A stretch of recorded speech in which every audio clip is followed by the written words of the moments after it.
Abrindo aqui a reunião das duas entidades, da associação e do sindicato, certo? Por convocação do edital, nas segundas convocações. Eu queria chamar para a mesa aqui a diretoria do Cispojus, vai estar aqui, né?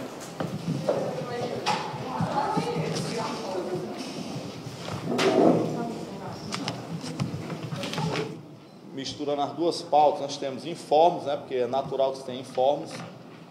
Aí eu colocaria nesses informes, nas 40 horas, a situação financeira do sindicato, questão da isonomia do interior com a capital, informe dos processos, processo de unificação, também informe de ver como é que está os andamentos disso aí. No ponto 2, eu queria propor a reforma estatutária do sindicato, que vai ser passada aqui a listinha dos pontos que vai se reformar, são 3 pontos somente. 3. Homologar decisões da diretoria das duas entidades referente às deliberações do dia 18 de fevereiro de 2011. Eu também vou ler, vai ser lida a ata referente a essa decisão da diretoria, das duas diretorias. E no ponto 4, a aprovação das contas da Aspejus. No ponto 5, a transferência da subsede da Aspejus de Sobral para o Cariri. Seriam esses 5 pontos da pauta. Vamos iniciar aqui pela questão das 40 horas, não é isso, Emanuel? Eu passaria aqui ao Emanuel, que é o nosso coordenador jurídico, que esteve lá comigo em Brasília, né? A gente acompanhou de perto os bastidores. Eu gostaria que o Emanuel aí passa a palavra a ele para ele dar o informe, né? Nos bastidores, como é que foi, né? Desde a ida da gente até culminar com a decisão do CNJ. Primeiramente, quero desejar uma boa tarde para todos, sejam bem-vindos, né, ao sindicato, ao processo de unificação entre sindicato e associação, que vai passar também por isso, pela essa união entre as categorias, né, que já está começando a ser concretizada. Foi dentro dessa visão que nós estivemos lá em Brasília, né, acompanhando o processo que, na realidade, foi iniciativa do Cispojus, que demandou 7 visitas a Brasília, né, que demandou um grande trabalho de articulação também, porque tanto não podia sair decisão nenhuma, como podia sair uma decisão desfavorável aos servidores, né, como o processo como esse demanda cuidado, demanda atenção redobrada, porque envolve a vida de todos os servidores. E o Cispojus foi que teve essa grande atenção durante os primeiros andamentos. Mas nós fomos, eu e o Roberto, na etapa final, foi na etapa do julgamento do processo.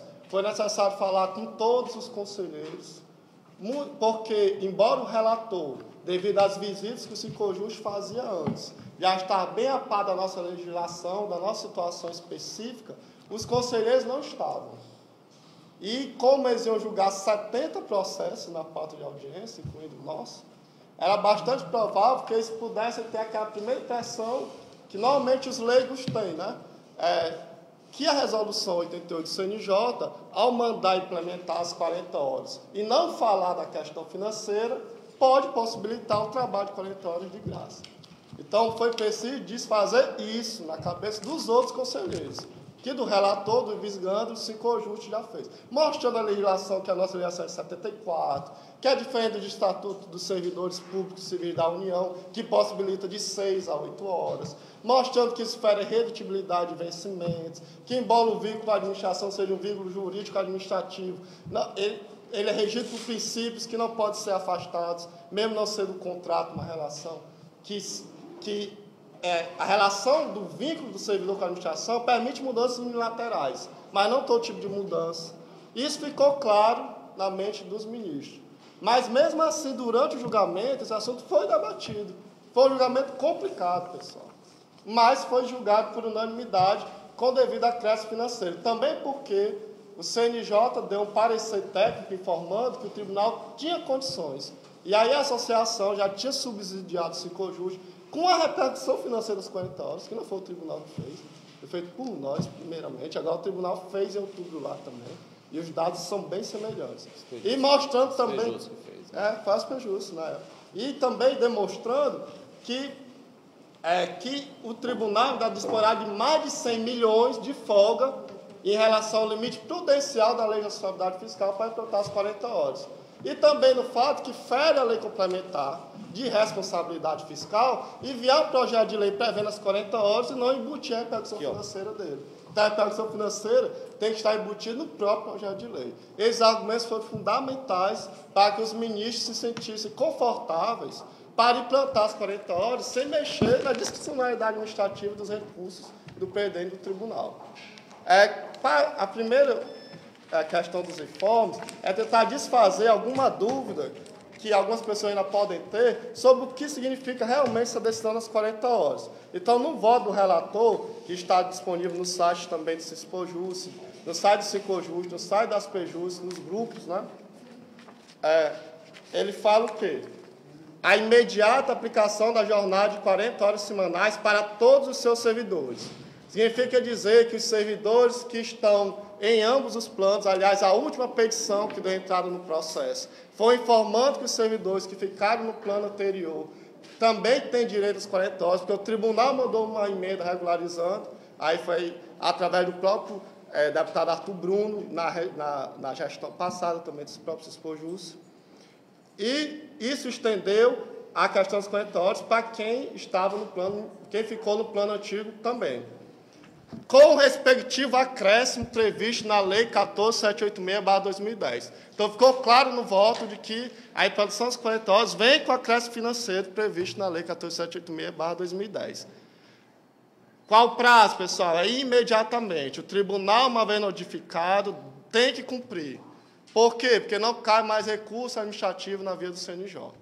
A instância administrativa foi esgotada com este recurso, que foi um recurso ao pleno do CNJ. Então, o prazo é imediato. Cabe agora à organização do Cispojus, à diretoria, e a nós todos os servidores, pressionarmos para que a administração faça agora, a partir deste mês, para que em abril nós possamos já trabalhar as 40 horas. Não pode ser retroativo? Não, porque pelo mesmo motivo de que a administração não pode trabalhar, nos obrigar a trabalhar 40 horas sem nos pagar um correspondente aumento. Nós que não trabalhamos as 40 horas antes, não podemos exigir um pagamento que nós não fazemos jus. Então, vai ter que ser a partir do momento que nós comecemos a trabalhar as 40 horas. E existe a opção de 7 horas corrida. A discricionalidade da administração ficou restringida às 7 horas corrida ou às 8 horas com interrupção.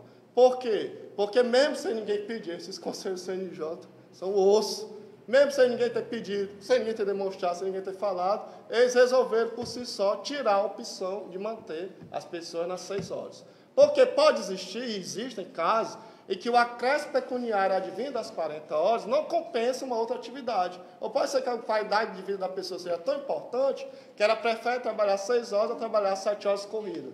Tem caso e caso. Mas essa decisão do CNJ obriga as pessoas a trabalhar entre 7 horas corrida ou entre 8 horas, mas com acréscimo pecuniário de 33,33%. Não. Cabe ao servidor, às 7 horas corrida. Agora, o que diz o plano? Vamos ler. 7 horas corrida. Eu acho que é isso que vai acontecer. E já é o que acontece, pessoal. Não tem mito. A lei, o Estatuto dos Servidores Públicos Civis do Estado, já estabelece 40 horas semanais para quem tem cargo de comissão. E quem tem cargo de comissão trabalha ou não trabalha 7 horas corrida? Trabalha, pessoal. E a nossa lei possibilita o tempo de horas corridas. A resolução 88 possibilita, fala 7 horas corrida lá. Vocês viram na própria notícia do CNJ, que ele postou referente a essa decisão, fala da possibilidade de 7 horas corrida. E a própria lei fala que no artigo 6º, que é o artigo que fala dos 40 horas semanais, diz: ato da presidência poderá estabelecer o cumprimento da jornada de trabalho em horário distinto do padrão relativamente a tempo corrido. O que é isso, pessoal? É 7 horas corrida. Quem cabe ao sindicato? Assegurar que o presidente faça isso.